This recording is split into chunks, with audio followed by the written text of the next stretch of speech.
जदि आपको एक विवाह उत्सव में जोग देवा और भोजी खावाई जेल जावाक पड़े तेज कौन करेंगे। आपण के कथा मजाक लगुले घटनाटी सत। एने भारत एक राज्य एक विशेष आईन प्रणयन कर आसतु जाना यह अनन्य आईन पक्षर संपूर्ण कहानी।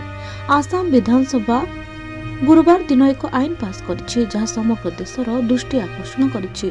मुख्यमंत्री हिमंत विश्व शर्मा द्वारा आगत बहु विवाह निषेध बिल 2025 को केवल बहु विवाह निषेधकारी एक कठोर आईन भाव विवेचना करा जाय नहीं, बरं यार व्यवस्था एते कठोर जे विवाह सबुठारु छोट भूमिका मध्य आईनगत कार्यानुष्ठान सम्मुखीन हो पारे। एही आईन महिलांक अधिकार सुरक्षा और सेमानकर अधिकार पई अत्यावश्यक थिला जहाँ सरकार दाबी करिसेंती।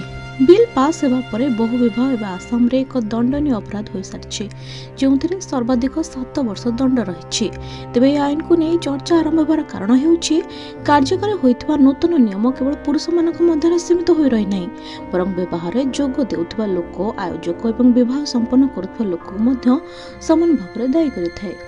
नूतन आईन अनुसार जदि जड़े विवाहित व्यक्ति छाड़पत्र कि प्रथम विवाह द्वारा आईनगत प्रक्रिया समाप्त न करी द्वितीय विवाह करती तेबे यह अपराध बोली विवेचना करा। दोषी साब्यस्त होइतबा व्यक्ति मानकु 7 वर्ष पर्यंत जेल दंड और पीड़िता को बाध्यतामूलक क्षतिपूरण दिया। जदि कौन व्यक्ति तांकर प्रथम विवाह को लुचाई द्वितीय विवाह करती तेबे सेमानकर दंड आहुरी कठोर हो पारे, 10 वर्ष पर्यंत जेल दंडादेश हो पारे। सरकार कहते जे एह बिलर प्राथमिक उद्देश्य होछि महिला को आर्थिक एवं सामाजिक असुरक्षा सुरक्षा देवा।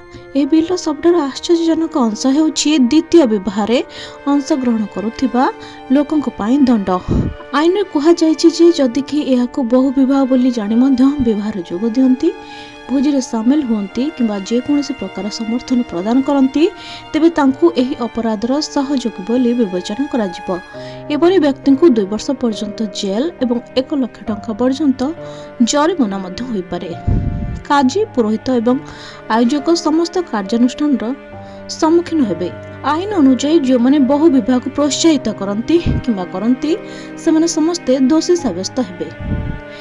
एथिरे विवाह करथिबा काजी किंबा पुरोहित परिवार सदस्य ग्राम मुख्य किंबा संप्रदायर वयस्क एवं विवाह शोभायात्रा आयोजन किंबा परिचालन करुथुवा व्यक्ति माने मध्य अंतर्भुक्त रहिछंती। जदि ए व्यक्ति माने जानि थांती जे यह द्वितीय विवाह किंतु पुलिस को जणाई नांती तेबे समान मध्य दंड पाइबाकू दायी रहिबे।